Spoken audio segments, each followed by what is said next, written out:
Pronto, coloquei para gravar. Oi, Cristiane. Bom dia. Bom dia.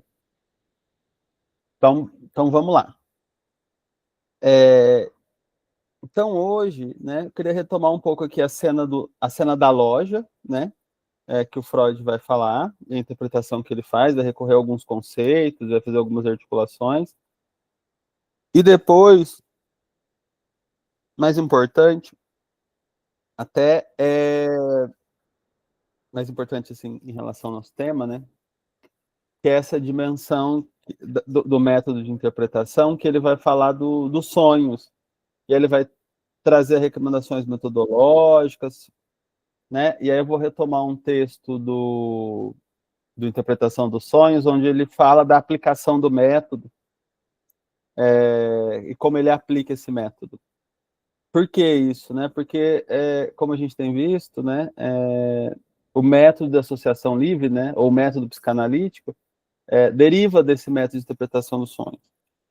E ele vai dizer também no começo do texto que se a gente não compreende o que ele está pensando sobre sonhos e sobre essa interpretação, não vai conseguir entender o que ele faz no texto. A gente vai retomar isso também, que eu acho que é algo bem, uma parte bem interessante. Daí vamos fazer daquele jeito que a gente estava fazendo sempre, né? Eu vou comentando, quando vocês quiserem comentar alguma coisa, fazer algum comentário ou pergunta, né? É só abrir o microfone e me interromper. Então, qual que é a cena da loja, né?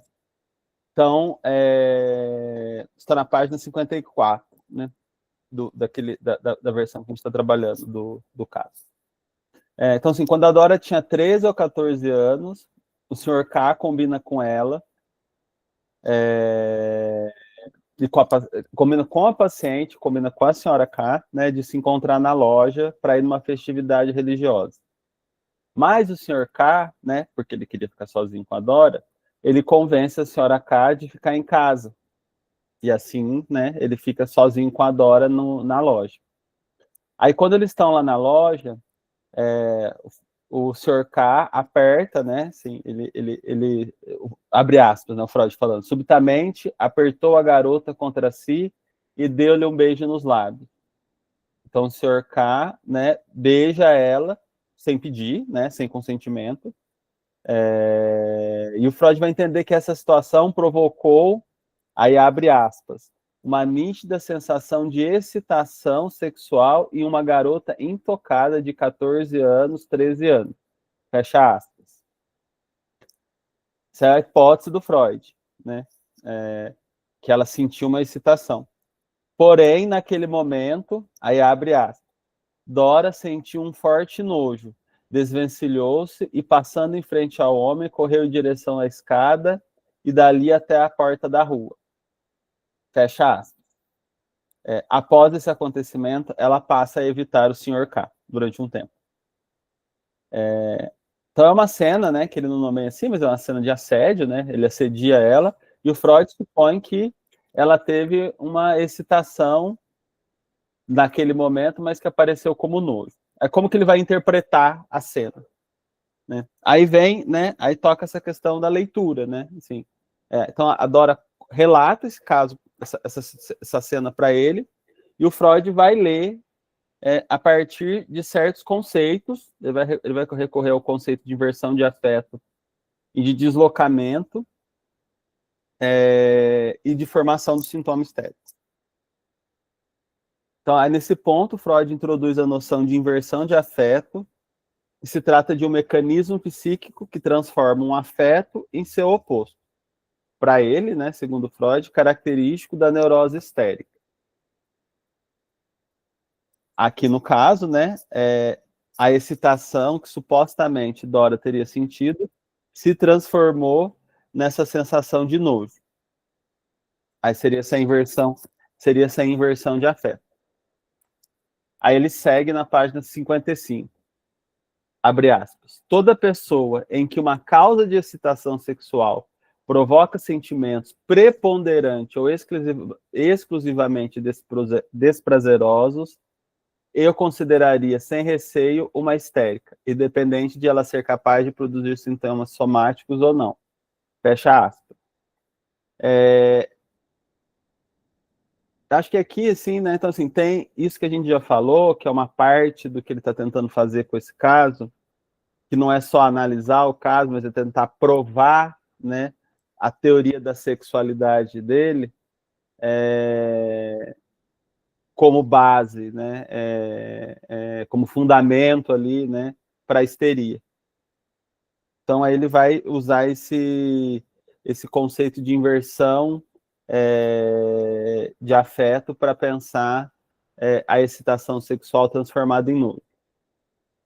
Ele vai introduzir também um outro conceito, que é o conceito de deslocamento, né, que já aparece na interpretação do sonho, afirmando que houve um deslocamento da sensação genital, que, segundo ele, apareceria numa, abre aspas, moça saudável sobre tais circunstâncias, fecha aspas, para uma sensação de desprazer, referente à mucosa da entrada do tubo digestivo, o nojo.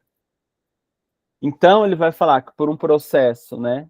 Ele está usando um conceito de deslocamento, por um processo de deslocamento, uma suposta excitação genital que ela teria sentido através do beijo, do contato físico lá com o Sr. K, isso se transforma, isso se desloca, na verdade, né? Se transforma também, mas se desloca para uma sensação de nojo, né? Então tem uma inversão e um deslocamento, uma sensação de nojo no tubo digestivo. Com isso, Freud, né, tenta demonstrar como o sintoma histérico pode ser formado. Então, como se o sintoma histérico fosse formado para ele é formado por deslocamento e inversões, né? Então, tem inversão de afeto da excitação sexual em nojo e deslocamento da sensação genital por uma sensação da mucosa digestiva. E aí, né, disso, né, se produz os sintomas. Quais são os sintomas que foram produzidos dessa cena, segundo Freud? O nojo, então ela comia mal, né, tinha uma relação de aversão com alimentos. Produziu também uma alucinação sensorial, que é uma pressão do braço na parte superior do corpo. Ela sentia que tinha uma pressão na parte superior do corpo, né? E também uma espécie de uma fobia ali, né? Não querer passar por nenhum homem que ela visse uma conversa animada ou afetuosa com uma mulher. Então, esse seria a leitura que o Freud... Então, o Freud pega essa cena e faz essa leitura da cena. Como se a Dora tivesse uma excitação sexual, se transformou em nojo, através de um processo de inversão de afetos e de deslocamento, produzindo, né, esses sintomas, o nojo, a alucinação sensorial e essa fobia. E aí, na página 56, ele faz um resumo assim, dessa interpretação da cena que ele dá. Abre aspas, né? Penso que ela sentiu no impetuoso abraço não apenas o beijo em seus lábios, mas também a pressão do membro ereto contra seu corpo.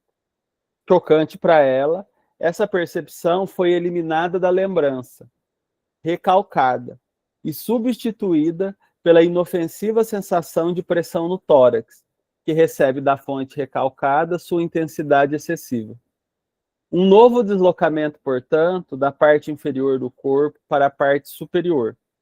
Por outro lado, a compulsão em seu comportamento se construía como se originasse da lembrança inalterada.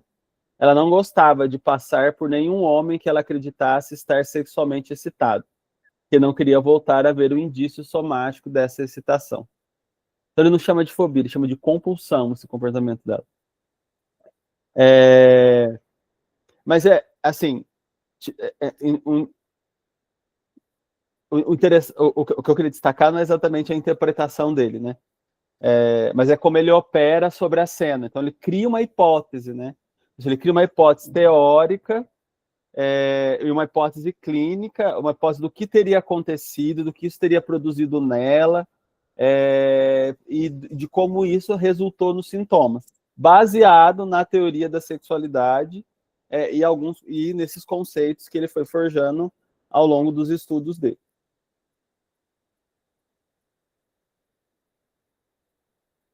Então, isso a gente vai ver um pouquinho mais para frente, né, que eu acho que é interessante também no trabalho que ele faz, que é esse trabalho de ficar construindo e reconstruindo hipóteses, né?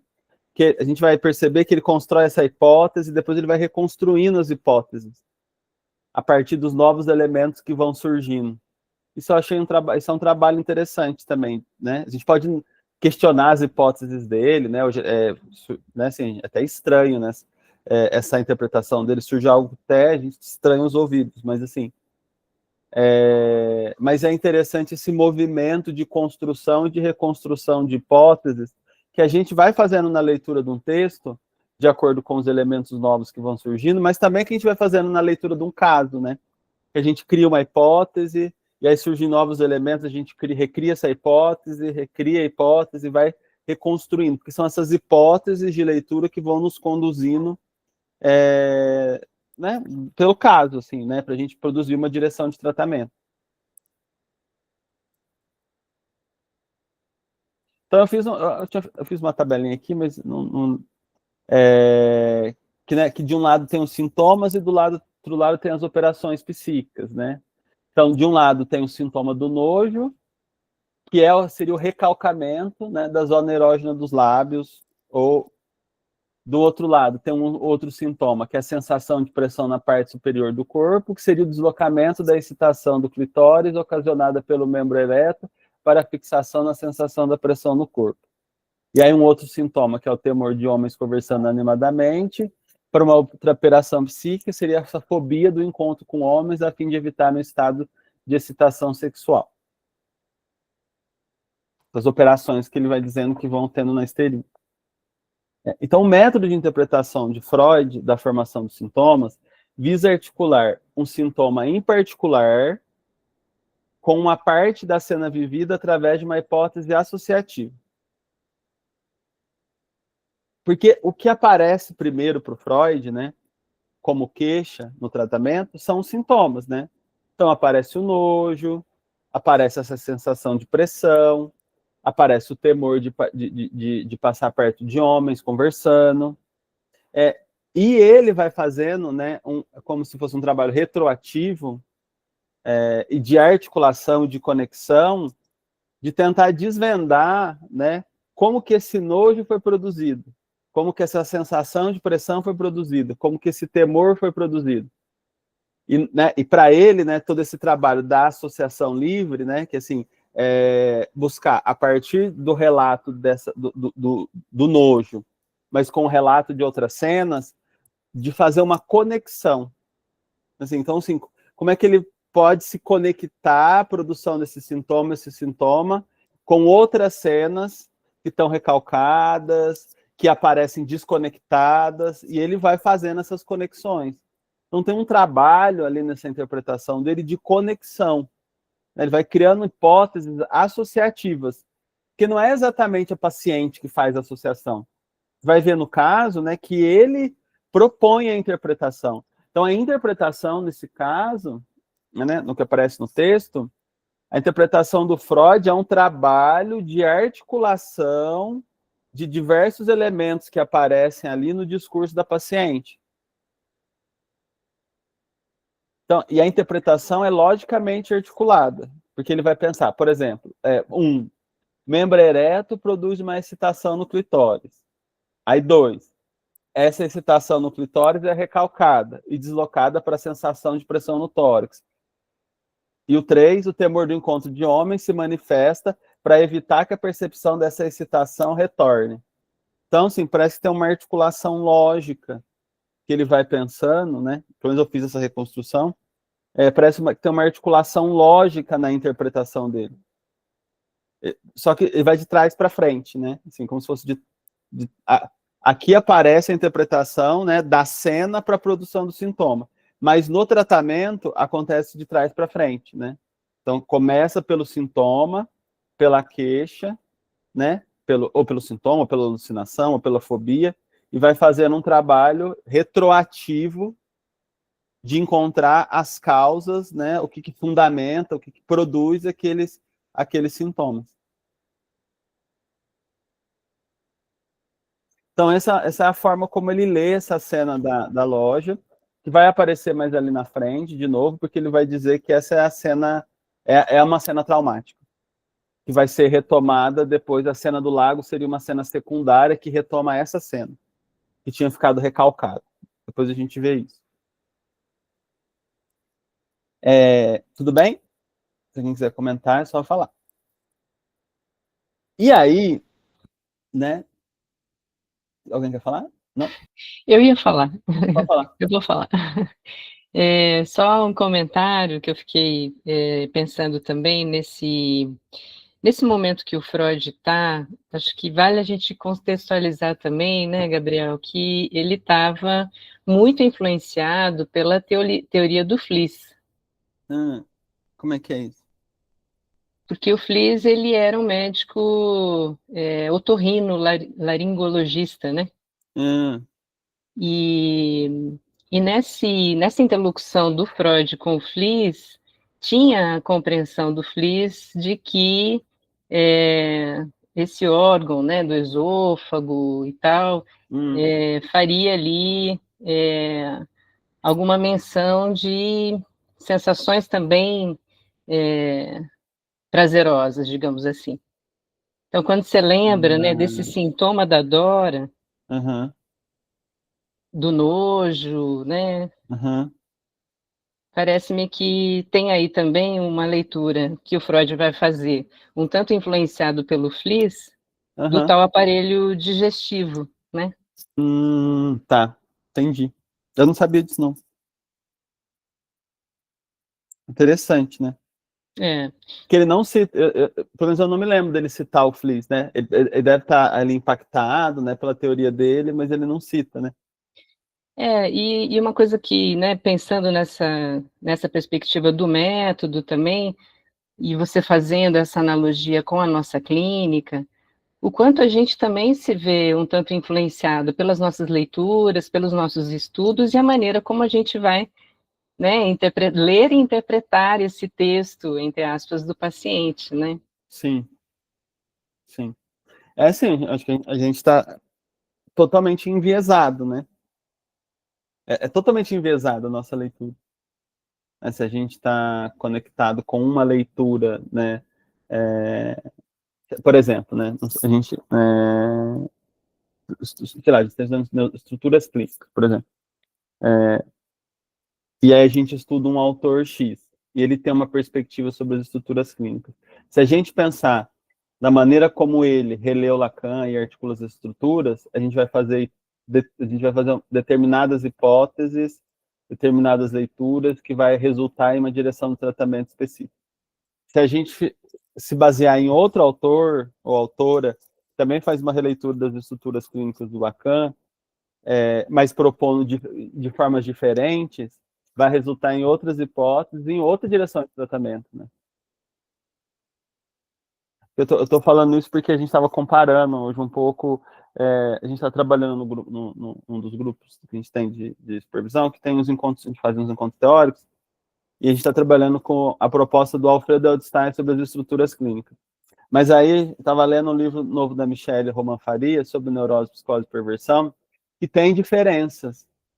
Então, você vê que vão propor direções de tratamento, tem similaridades, eu acho que tem pontos de conversão, de diálogo, mas tem pontos que separam, que distanciam, que formulariam até uma clínica diferente, né? Assim, resultariam numa condução, numa leitura, numa interpretação de uma clínica diferente. Então, assim, dependendo da teoria que a gente recorre, né, de como a gente elabora a teoria, claro que quando a gente elabora uma teoria para pensar, a gente não está totalmente conectado com a teoria do Alfredo, totalmente conectado com a da Michelle, porque a gente vai lendo várias coisas e vai, né, criando um quadro assim, né, teórico. Mas a gente é impactado por isso, a gente é enviesado por isso. É isso que forma a nossa clínica, inclusive, né? Então a gente, né, isso do que a gente sabe, mas a gente vai lendo outras coisas e vão tendo outros, a gente vai se percebendo de hipóteses que a gente vai construindo e como a gente está construindo, direcionando o tratamento, que às vezes também nem está tão claro para a gente, né? Então, eu acho que eu acho que é isso mesmo que você está dizendo. Assim. Sempre volta para essa ideia da teoria anterior à clínica, né? A teoria é anterior às hipóteses que a gente estabelece. Não tem neutralidade. É sempre uma escolha, é sempre uma eleição.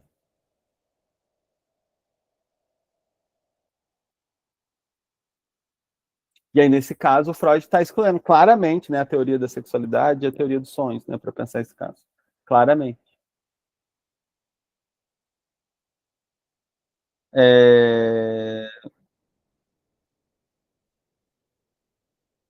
E aí, né, então, no texto, né, ele analisa essa cena, aí ele vai analisar os sonhos, né? Ele vai analisar dois sonhos, né? Então eu vou retomar aqui o primeiro sonho, e aí a gente vai entrar nessa parte metodológica da análise dos sonhos, que aí eu acho que interessa bastante para a gente pensar tanto não só a interpretação dos sonhos, como a interpretação dos sintomas, como a interpretação do texto do paciente, com a interpretação do próprio trabalho com texto, que aí abre um campo bem interessante, assim, para a gente conversar, bem específico do nosso assunto. Então, como eu já falei, tem um momento que o Freud vai falar lá no começo do texto, a gente precisa entender o que é o sonho, o que é essa interpretação dos sonhos, para entender o que ele está fazendo no texto. Então, é isso um pouco que a gente vai fazer, né? Baseado também nessa ideia, né, que eu sempre falo, né, que o Lacan propõe, de a gente recuperar as regras de compreensão que o autor propõe para compreender a produção, o desenvolvimento que ele está fazendo ali.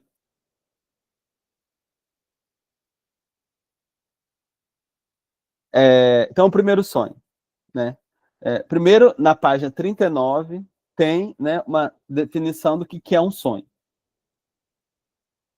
Em suma, o sonho é um dos desvios para se contornar o recalcamento, um dos principais meios do assim chamado modo de figuração indireta no psiquismo. Então, assim, o sonho como sintoma, né, são resultados dessa ação do recalcamento. E aí ele vai também articular o sonho como um sintoma, né? Porque assim, a partir do relato de sonhos de pacientes, do trabalho de associação e a outros pensamentos, Freud vai perceber que um sonho pode se inserir em uma concatenação psíquica possível de ser rastreado na memória desde uma ideia patológica, que é um trabalho parecido com o que ele faz ali com os sintomas que eu trouxe anteriormente, por exemplo, o nojo, né? Sim. Então é um elemento que aparece no discurso, né? Sonho também, né? O nojo como sintoma, o sonho também como sintoma, que aparece no discurso, que pelo trabalho de colocar o paciente a pensar nisso, a relacionar sobre isso, associar sobre isso pode rastrear, né? Ele chama de uma espécie de um circuito de pensamentos, de ideias, né? Que vão levar a essa ideia recalcada, que ele chama de ideia patológica. E aí, a partir desse rastreio, Freud trata o sonho como um sintoma e aplica a ele o mesmo método empregado para análise dos sintomas. Então, os métodos são parecidos, é o mesmo método. Freud propunha, abre aspas, tratar o próprio sonho como um sintoma e aplicar a ele o método de interpretação desenvolvido para os sintomas. E aí, então, os métodos se confundem, né? O método de interpretação dos sonhos se confunde com o método de interpretação dos sintomas. Então, a gente poderia colocar aí, né, que são... Até porque tem um momento que ele fala anteriormente aqui, né, que o método psicanalítico deriva do método de interpretação do sonho, né? Sim. Então, sim, tem uma articulação ali entre os dois métodos. E aí, por que, né, assim, tal como sintomas, os sonhos são interpretáveis? Que essa é a inovação que o Freud introduz, né? Que ele vai dizer, a inovação introduzida, eu que estou falando aqui, na verdade, a inovação introduzida por Freud é a ideia de que os sonhos são interpretáveis. Aí abre aspas, ele diz, interpretar um sonho significa informar seu sentido, substituí-lo por algo que se insere como elo equivalente no encadeamento das nossas ações psíquicas. Fecha aspas. Para Freud, o sonho tem um significado. E que é possível o emprego do, abre aspas, procedimento científico da interpretação dos sonhos, fecha aspas, para compreender. Então, para o Freud, né, interpretar um sonho significa entender qual que é o sentido que esse sonho tem, né, mas inscrito num elo, né, de outro, como assim, qual que é o sentido que ele tem quando relacionado com outras ideias, com outros pensamentos que aparecem na vida psíquica. Mas, nesse sentido, é a mesma lógica da interpretação dos sintomas. Então, a pessoa chega com sintomas, sei lá, de ansiedade, sintoma obsessivo, sei lá, um sintoma histérico, sei lá, se queixando de um excesso de pensamento sobre o futuro, que as coisas não vão dar errado, que não vai conseguir. E você começa, né? Você pode perguntar, mas por que será que você pensa isso? Se te lembra alguma coisa? Você pode pedir para ir associando, né, sobre esses pensamentos. E isso vai, né, fazendo um elo com outras ideias. E aí, no conjunto das ideias, né, esse pensamento, né, esse sintoma pode ser, né, o sentido dele pode ser desvendado, que é igual acontece com o nojo. Né? Vai articulando com as ideias no que isso se remete, quais situações, chega na cena da loja, e aí se cria uma hipótese ali, né? E aí o nojo ganha sentido dentro daquele universo, né? Dentro daquele contexto que ele selecionou, né? Que é uma seleção aí do analista, desse conjunto de elementos para produzir essa interpretação.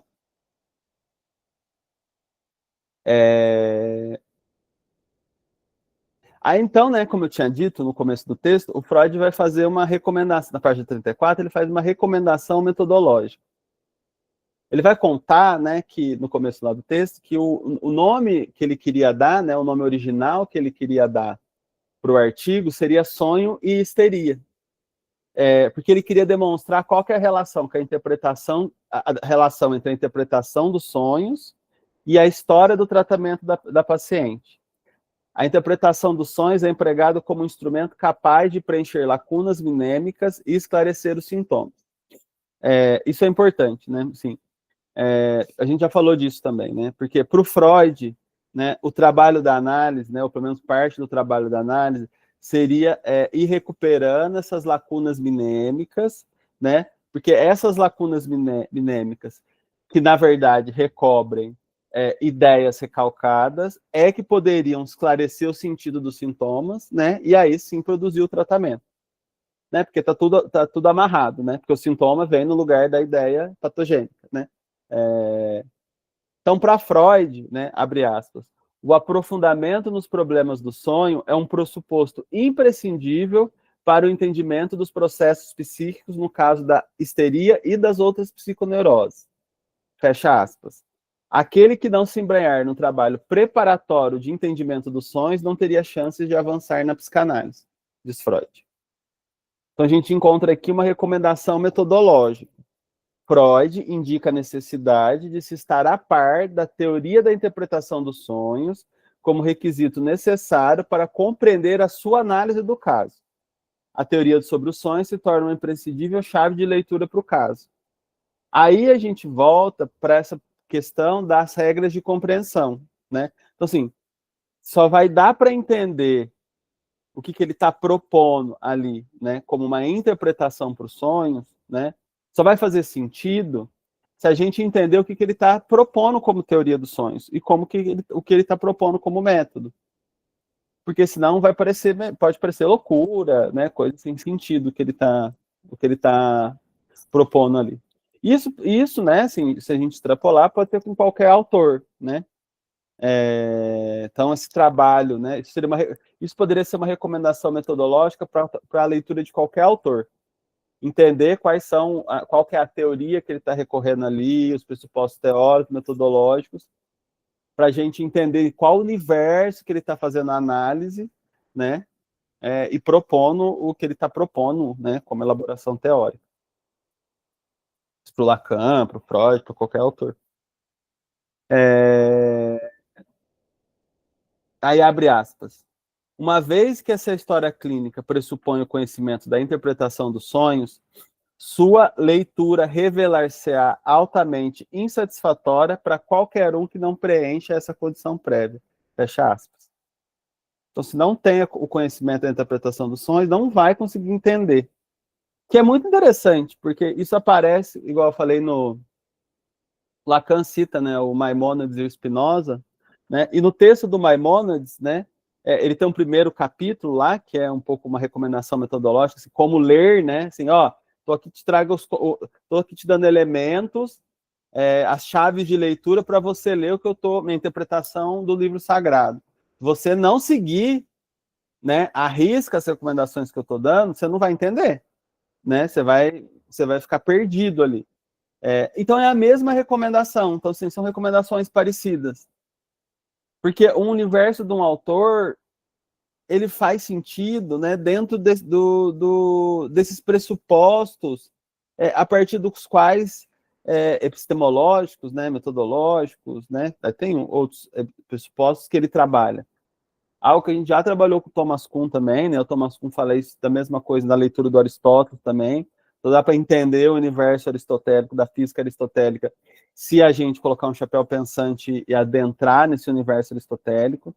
Então isso é uma condição prévia para entender, né? Esse é o primeiro passo, né? Sim, é claro que isso não quer dizer que a gente precisa concordar com o autor, né? Dá para a gente elaborar críticas depois em relação a ele e o que ele está fazendo. Mas para entender, seria preciso entrar nesse universo teórico do autor. O que às vezes é muito difícil, né? Assim, e que se a gente não faz, a gente confunde, né? Porque, por exemplo, no Lacan tem vários conceitos, né? Tem inconsciente, tem desejo. Por exemplo, inconsciente e desejo. São conceitos, assim, são termos que circulam no cotidiano. Só que dentro da obra do Lacan, o termo inconsciente vai ter um sentido muito específico. Que inconsciente não significa, né, uma coisa só, uma inconsciência de alguma coisa, não ter consciência. Ele tem um sentido específico. E desejo, por exemplo, não significa vontade, querer alguma coisa. Só faz sentido, né, os termos inconsciente e desejo, né, se a gente entender dentro da obra do Lacan e articulação com os outros conceitos, né, e a gente só vai entender o que ele está dizendo quando ele trabalha com esses conceitos, se a gente conseguir compreender em específico o que aquilo compreende dentro da obra dele, dentro do universo conceitual lacaniano. Porque o inconsciente em Freud se diferencia, por exemplo, do inconsciente em Lacan. Não é igual, né? Não é exatamente a mesma coisa. Então, saber o que é o inconsciente em Freud não necessariamente ajuda a gente a entender o que o Lacan está propondo como inconsciente dentro da obra dele. Então, assim, exige da gente entrar dentro do universo, né? Assim, como se a gente tivesse que entrar no universo do autor e tentar pensar como ele, né? Por isso essa ideia do chapéu pensante. Para, né, ter esse primeiro momento de compreensão do que o autor está pensando. Porque os termos, né, eles variam muito, né, de autor para autor, né? Às vezes dentro do mesmo autor, o termo ele pode usar o mesmo termo em textos diferentes e ter significados diferentes.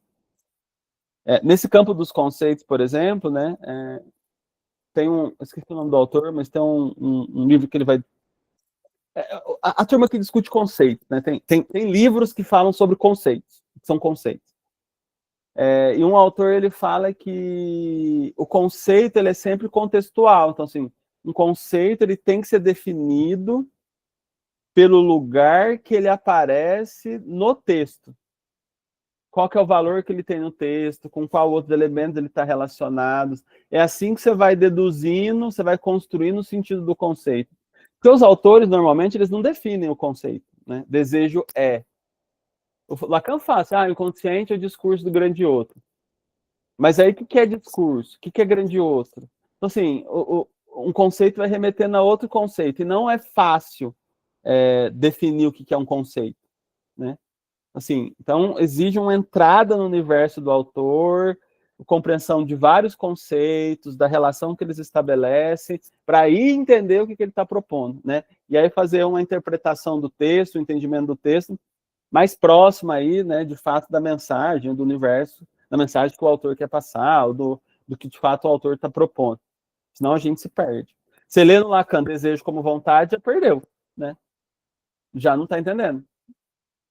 Já perdeu o fio da meada, né? Ler o sujeito, por exemplo, como se ele estivesse falando do paciente, também se perde. Embora em alguns momentos ele use o sujeito para falar, se referir ao paciente. Então aí, quando que o sujeito se refere ao paciente? Quando que o sujeito se refere a esse efeito, né? Esse efeito que surge da relação entre o significante e o outro, que é uma definição que ele dá de sujeito, né?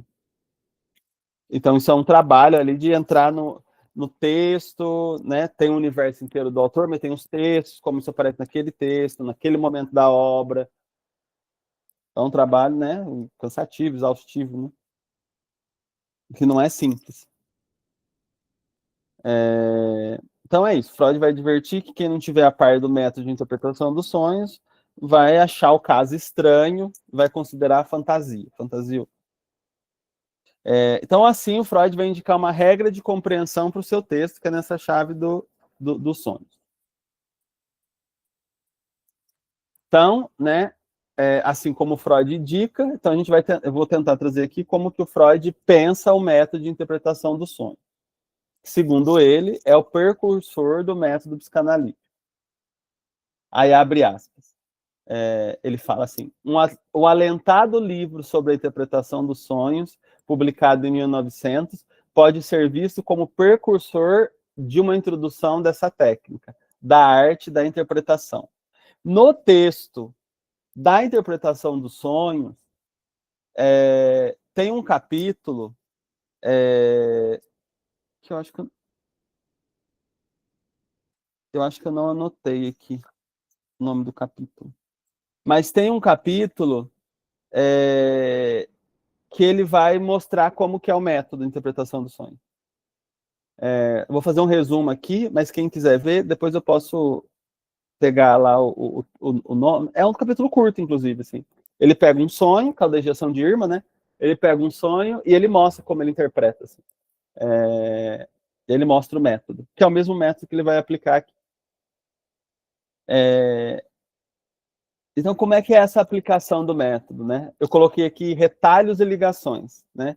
Que ele retalha o sonho, ele divide o sonho em partes, e depois também ele vai tentando fazer um trabalho de ligação, né? Ou de associação, né? Pensando em associação livre, com outros elementos do discurso que o paciente traz. Então, quais são? Então, ele vai fazer indicações, né? Então, tem recomendações. Como que a análise dos sonhos tem que ser feita? Ele vai falar assim. Então, ele fala primeiro que o sonho não pode ser analisado como um todo. Isso sim. Os objetos de análise devem ser os elementos de seu conteúdo abordados em separado. Depois eu vou mostrar isso nesse primeiro sonho, né? Como que ele faz. Mas lá no sonho, no caso, né? No sonho de Irma, né? Ou qualquer sonho, né? Assim, o paciente chega e traz um sonho, né? Ah, eu sonhei com tal coisa, tal coisa, tal coisa, conta um sonho. Ele faz uma narrativa, né? Assim, sei lá, começo, meio e fim. Só que esse sonho, para o Freud, não tem como ser analisado no todo. Não tem como você produzir uma interpretação geral do sonho. Isso já é uma recomendação metodológica. Então, sim, se a gente fosse tomar o sonho como um texto, a gente não poderia analisar o texto como um todo. A gente teria que separar pontos que as diversas cenas do sonho ou diversas partes do texto como separadas, como se elas tivessem uma vida, uma função, um sentido ali, né? Isolados. Então você isola partes do texto. Né? O que quer dizer essa parte do texto? Sei lá, vou inventar um sonho, sei lá. Sonhei que eu cheguei na minha sala e tinha um monstro na sala e eu corri para a cozinha e quando eu cheguei na cozinha tinha uma árvore, não sei, né? Aí teria que separar, né?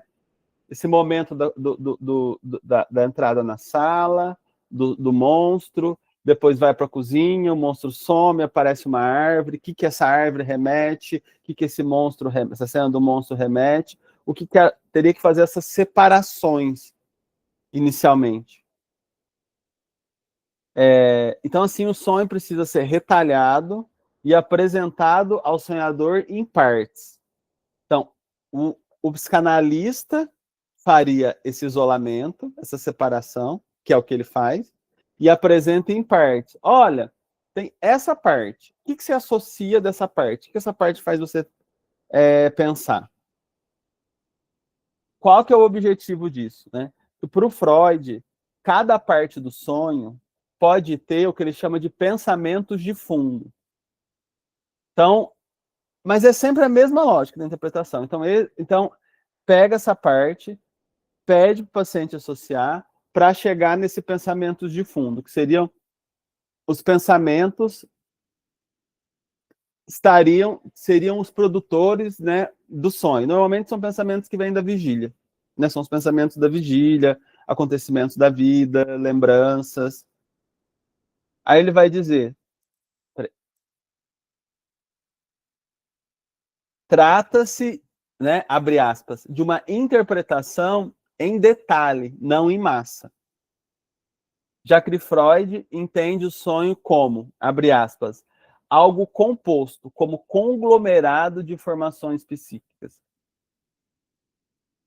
Se ele usou, né, anteriormente, né, tem a ideia do deslocamento, né, que também vai aparecer no sonho, né, aqui traz, né, a ideia da condensação. Então, o sonho é um conglomerado, é uma condensação de informações psíquicas, como se fosse construído por várias dimensões ou várias camadas, que elas têm que ser separadas, desmembradas e analisadas em separado. Porque, no fundo, né, tanto o sonho quanto o sintoma é pensado nessa chave. É um deslocamento, lembra do deslocamento do afeto, do deslocamento da região, né, da excitação, mas também tem essa dimensão da condensação. Então, condensa várias camadas, a gente pode pensar como vários sentidos, como várias formações psíquicas, como várias ideias. O mesmo sintoma, o mesmo sonho, então ele é composto, né, por diversas camadas. Por isso que, né, numa análise, né, a pessoa tem um sintoma, a gente analisa, e ela traz de novo, a gente analisa de novo, e traz de novo, e analisa de novo, e traz de novo, e analisa de novo, e sempre, né, mesmo que se repita a mesma cena, às vezes traz a mesma cena, o mesmo acontecimento, mas dali ele pode ser lido, né, a partir de diferentes perspectivas, né, e articulado com diferentes elementos. Que é essa ideia de que tem uma condensação, de que ele é sobreposto, sobredeterminado, tanto um sintoma quanto um sonho. Então, inicialmente, né, parte-se de um desmembramento dos conteúdos contidos em um relato e da investigação de cada parte. Com isso, visa-se ao encontro de elementos que se associem a cada uma dessas partes. Se a gente for pensar, né, mesmo na clínica é assim, né, não sei se a gente for pensar, a gente analisa o todo do que o paciente traz, né, a gente propõe uma interpretação do todo, ou a gente também não vai separando elementos, né, e vai pedindo para associar sobre determinados elementos? Porque a gente não analisa tudo, né? Assim, não é, o paciente traz um monte de material, a gente não analisa tudo. A gente faz recorte, né, do que é analisado, do que vai ser analisado, do que vai ser relacionado, né? Normalmente a gente seleciona o que aparece, né, significantes, vamos dizer, né, aí significante, tanto pensado, não pensado como uma palavra, né, pode ser pensado como uma cena, né, como uma fala. A gente vai destacar, né, o que aparece com mais repetição, mais valor, né, tem um valor destacado ali no discurso, mas a gente também destaca elementos, né, então é sempre recortado também, me parece. Então, o sonho é interpretado a partir de elementos que mantêm uma conexão com o sonho, né, de outros elementos, né, que estão no universo ali do sonho, mas que não estão presentes literalmente no sonho. Cada parte do sonho é tomado como um elemento que está no lugar de toda uma cadeia de pensamento do sonhador. Remete a outras lembranças. Inclusive, uma mesma parte do sonho permite diferentes encadeamentos, né? Então, assim, o mesmo sonho a mesma parte vai produzir, pode permitir diferentes leituras, diferentes interpretações. Porque como é um conglomerado aí, né, vamos dizer, de formações psíquicas, então vai estar, então assim, ele vai ser o representante, né, ou vai estar inserido num elo, né, de diferentes cadeias de pensamentos.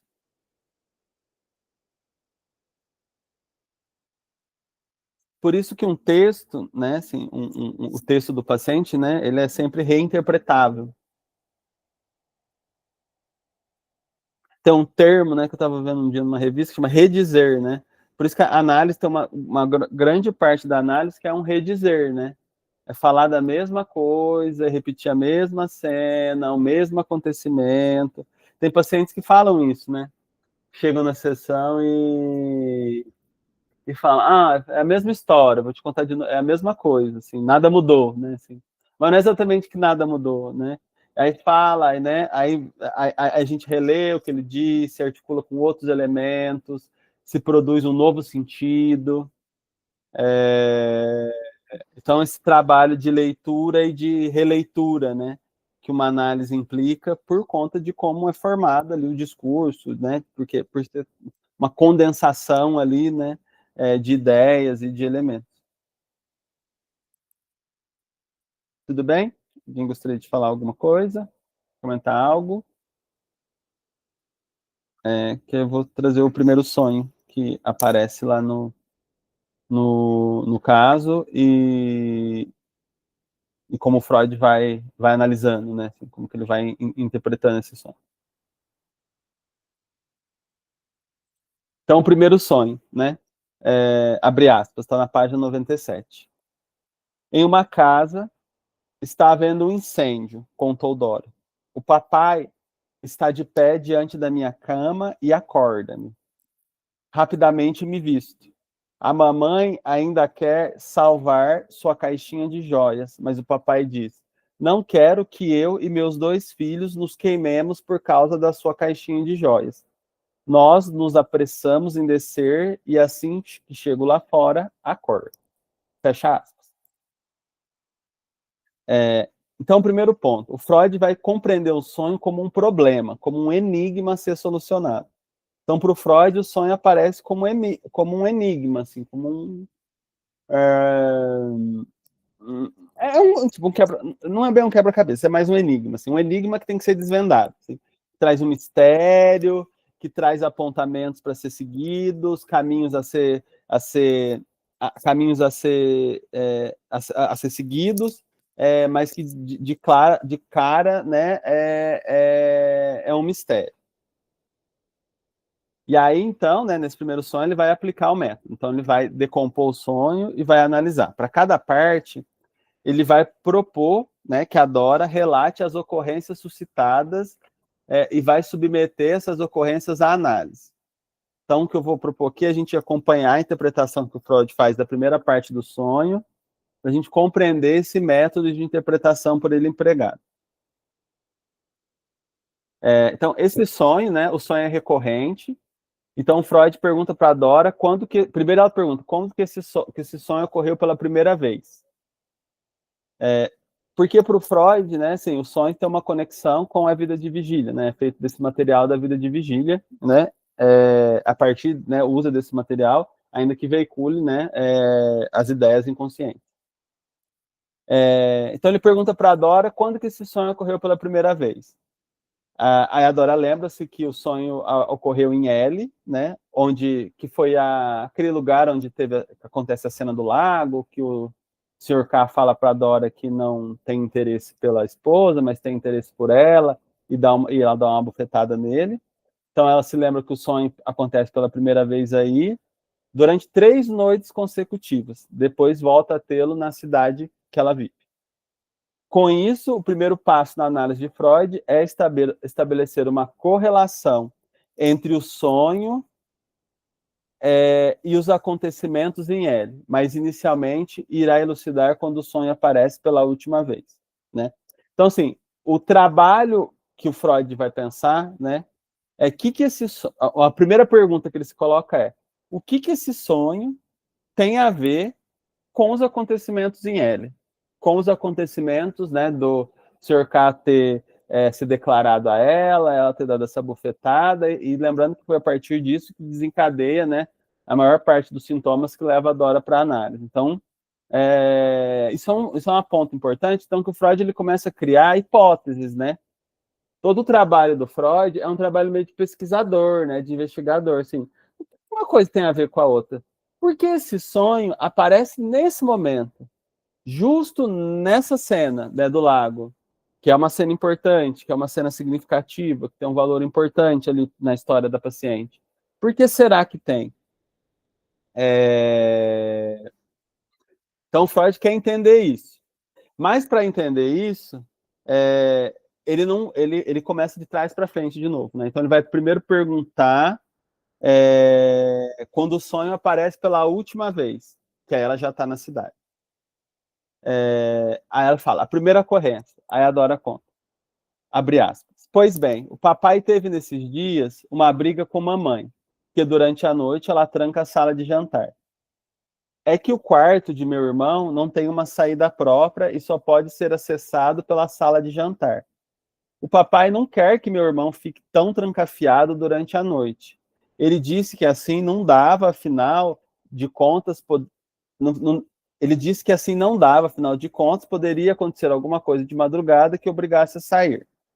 Então, o sonho, né, aparece pela última vez no momento que ela está na casa dela lá e os pais estão brigando porque não quer que tranca essa porta, porque podia impedir o irmão de ter que sair caso acontecesse alguma coisa na casa, né? Um incêndio, por exemplo. Aí o Freud relaciona, né? Assim, questiona a Dora, pergunta se a necessidade do irmão sair no meio da noite poderia ter a ver com incêndio, e ela diz que sim. Então, esse seria o primeiro momento, né? O primeiro momento não, seria a última vez que o sonho aparece. Aí o Freud então seria uma ocorrência, ele chama isso de uma ocorrência. Aí a segunda ocorrência. Aí a Dora fala, quando chegamos naquela ocasião, o papai e eu, né, agora a ocasião é quando o sonho aparece lá em L, nessa cena do lago. Abre aspas. Quando chegamos naquela ocasião, o papai e eu, a L, ele expressou diretamente o medo de um incêndio. Chegamos em meio a um forte temporal. Vimos a casinha de madeira que não tinha para-raios, então esse era totalmente natural. Então o Freud, né, o Freud aqui vai apontar uma conexão entre a ocasião recente, né, que ele chama de primeira ocorrência, que é dessa cena do jantar, e o sonho aparece depois disso, e da segunda ocorrência, que acontece em L, né, que a segunda ocorrência, na verdade, é quando o sonho apareceu pela primeira vez, que aí aparece o perigo de incêndio. Os três elementos, né, que é a ocorrência, né, do pai brigando com a mãe para fechar a porta, do pai com medo do incêndio, e o sonho, entre esses três elementos, ele vai encontrar uma relação, ele vai propor relações. A ocorrência, né, da casa onde o pai briga com a mãe, para o Freud apronta para essa ocorrência mais antiga surgida em L. E ao sonho que Dora tem pela primeira vez no mesmo local onde acontece a cena do lago. Freud segue o fluxo associativo da paciente e as ligações entre seus elementos. A partir disso, investiga a relação entre os acontecimentos em L, que não foi apenas a cena do lago e o sonho.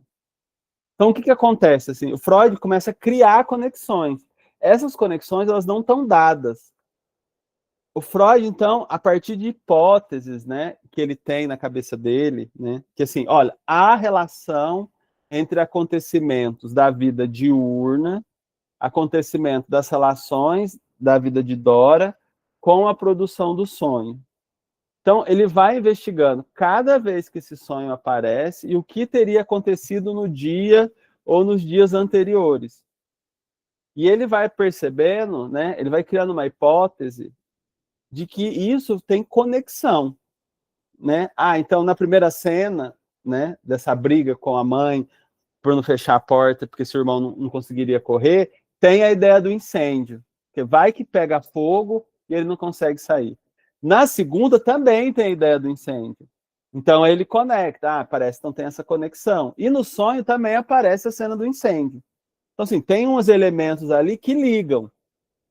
Mas ainda ele não consegue interpretar o sonho. Ainda ele não consegue mostrar quais são as conexões. Então é um trabalho investigativo hipotético, né? Olha, parece que tem uma ligação, deixa eu seguir por aqui, né? Parece que alguma coisa tem aqui. Vamos seguir por aqui para ver, ainda que não esteja claro o que é. E aí, a partir disso, né? Então ele começa a investigar os acontecimentos em L. Porque ele vai... tudo isso é hipotético, né? Assim, ele vai criando hipóteses a partir do que ele vai escutando. Aí ele começa a pensar, então eu acho que não é só a cena do lago que está concorrendo aí para a produção desse sonho. Tem algo a mais, o que eu não sei. Aí ele continua fazendo perguntas para Dora. Então, aí Freud pergunta para Dora se o sonho acontece antes ou depois da cena do bosque, do lago. E ela responde que o sonho foi depois. Com isso, o sonho é entendido por Freud como uma reação àquela experiência. Mas isso é tudo hipotético. Então, ele vai criando hipóteses. Então, olha, então tem algo que se passou em L, que inclui a cena do lago, mas não só, que desencadeou a produção desse sonho. E aí ele vai continuar seguindo nesse campo das hipóteses, pedindo para Dora associar. Aí ele continua. E aí, né, e aí ele vai seguindo o fluxo associativo de Dora, fazendo perguntas, aí aparece mais uma ocorrência. Aí a Dora se lembra de mais uma coisa que aconteceu lá em L. Aí abre aspas. Na tarde, após nosso passeio de barco, do qual voltamos, o senhor K e eu, ao meio-dia, como de costume, me deitei no sofá do dormitório para dormir um pouco. De repente, despertei e vi o senhor K ereto, né? Aqui o ereto remete a estar com uma ereção na minha frente. Então, essa é uma terceira ocorrência que aparece para Dora, que é de um acontecimento que também tem lá nessa... O senhor K aparece ereto, parece que está com uma ereção na frente da menina.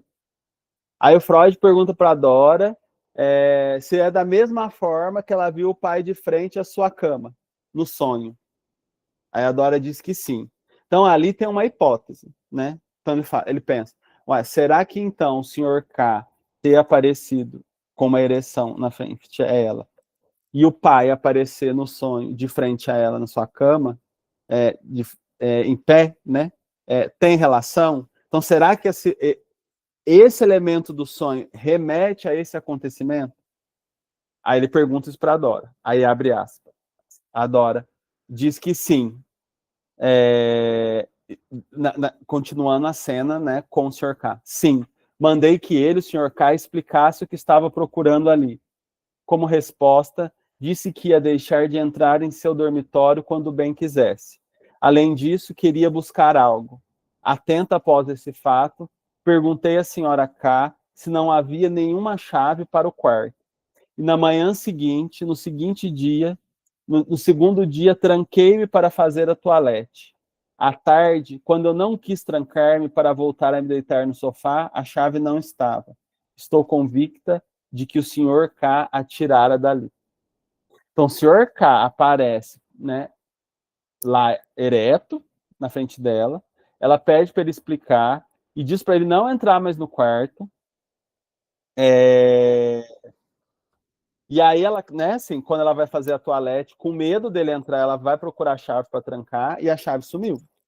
E provavelmente foi ele que tirou. Então Freud vai relacionar o tema do fechar ou não fechar o quarto à primeira ocorrência, no qual o pai de Dora diz à esposa que não deveriam deixar o quarto do filho fechado em um papel na ocasião recente do sonho. Sugere também que a frase rapidamente me visto faz parte da ocorrência do sonho.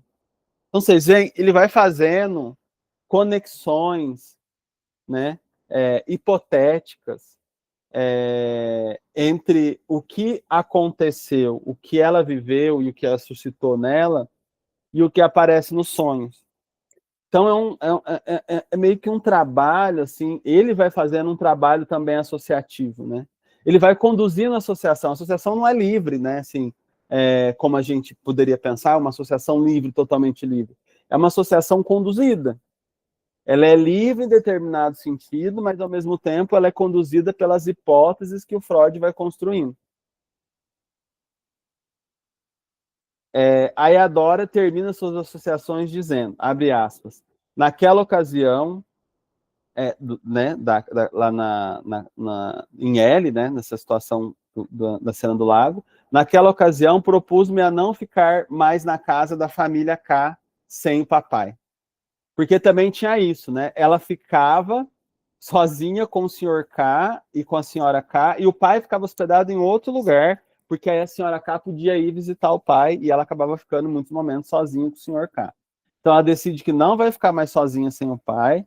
Na manhã seguinte, ela diz, vi-me obrigada a temer que o senhor K me surpreendesse fazendo toalete. Por isso sempre me vestia muito rapidamente. Então, assim, ela estava com medo. Ele ficava cercando ela, tentando invadir, assediando-a, né? O papai estava hospedado no hotel. E pela manhã, a senhora K sempre saía muito cedo para fazer um passeio com o papai. Mas o senhor K não voltou a me importunar. Então, o Freud, né, ele vai interpretar que o sonho cumpriu o propósito de livrar Dora dos assédios do senhor K. Não bastava que ela se empenhasse em apressar sua higiene pessoal, a fim de evitar ser surpreendida pelo Sr. K. Segundo Freud, foi necessária a produção de um sonho no qual ela também cumpria esse propósito. É como se Dora pensasse assim, abre aspas, não vou ter descanso, não vou conseguir dormir um sono tranquilo enquanto eu não estiver fora dessa casa. Então é como se o sonho fosse uma encenação dessa fuga, né, dessa tentativa de fuga dos assédios que o Sr. K cometia contra ela. Então, Freud, você vê, ele vai fazendo uma associação com os acontecimentos da vida e do impacto que isso tem sobre Dora, como uma forma de entender o sonho. Assim, é um trabalho, né, assim, detalhado, exaustivo, de articulação, conduzindo por hipóteses que ele vai construindo.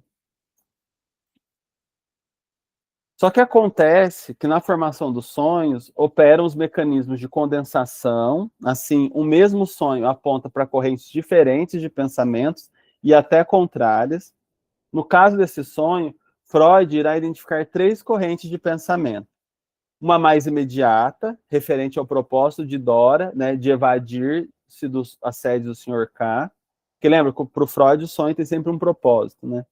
Segundo, outra inconsciente conflituosa, que indicaria a tentação de Dora de ceder às investidas, que Freud ainda trabalha com essa hipótese, né, de que Dora teria um desejo inconsciente sexual pelo Sr. K. E o terceiro, uma corrente de pensamentos que apontaria por um drama edípico.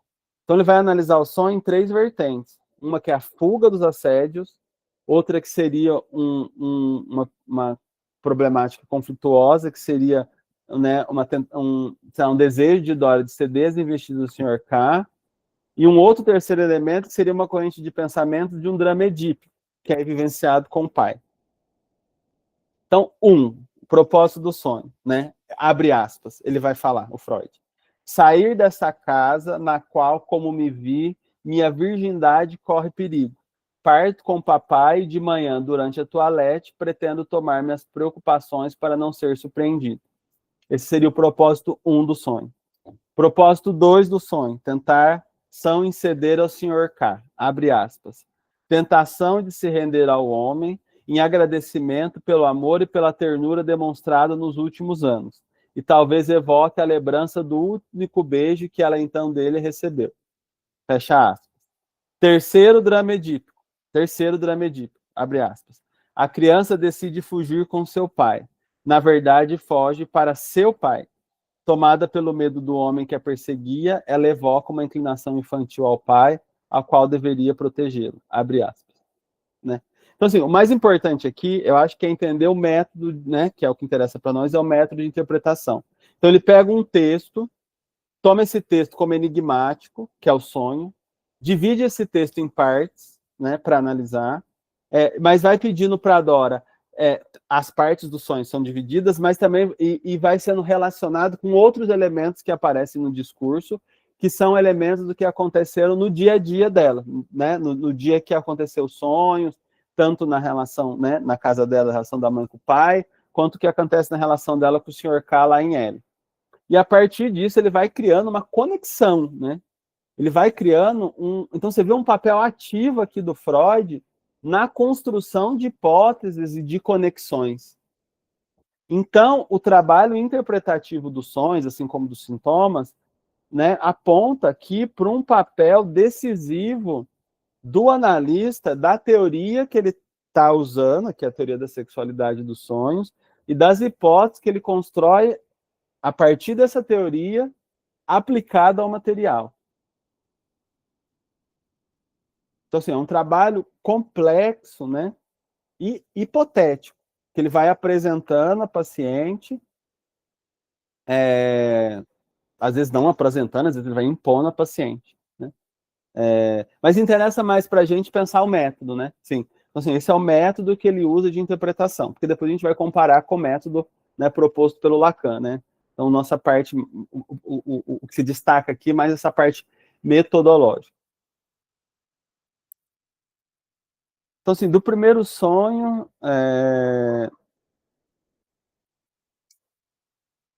é isso que eu pensei. Alguém gostaria de fazer algum comentário? Assim, acho que é uma parte mais exaustiva, assim, né? Mais minuciosa, né? Mas acho que é preciso para poder entender, né? Para depois ficar claro as diferenças que tem com o método que o Lacan vai propor, o método dialético de interpretação, que é um método diferente, né? Ele vai reler tudo isso aqui que a gente está lendo no Freud, mas vai reler de um outro jeito. Então, a gente vai vendo quão interessante é, né? Eu gostaria de falar alguma coisa, fazer algum comentário, alguma pergunta. Porque depois dessa parte, né, no próximo encontro, a gente só tem mais a parte da transferência. Não vou analisar o segundo sonho, porque como o nosso interesse não é exatamente estudar o caso, né, mas é mais esse método, o método vai ser o mesmo, né. Eu sugeriria vocês relerem, né, essa parte do primeiro sonho, eu vou indicar qual que é o texto que ele apresenta o método também, para ficar bem fresco o método, porque para conseguir aprender, né, a lógica do método. E aí, na semana que vem, né, acho que eu vou trazer essa parte da transferência. Eu vou reler essa parte da transferência para ver se, de fato, ajuda a gente aqui.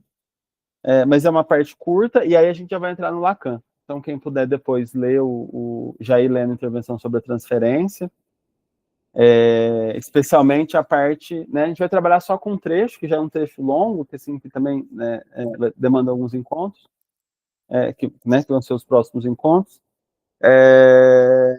Que é a parte que ele vai propor que o Freud as intervenções do Freud, né, vão realizando, produz inversões dialéticas. E aí a gente vai ficar cotejando, né, o que o Lacan propõe com o que o Freud fala. O que o Lacan propõe com o que o Freud fala, para mostrar, assim, a interpretação do texto, né, que aí, de fato, o Lacan está fazendo a interpretação do texto, né. Aqui o Freud, ele atendeu o Dora, ele reconstrói o caso do Dora, ele propõe uma leitura, que a gente também está entendendo como uma leitura de um texto, mas o Lacan só trabalha com o texto, né? Tá bom? Então, beleza, então. Então, aí a gente continua daqui 15 dias. Tá bom? Obrigado, pessoal, pela participação. Até lá.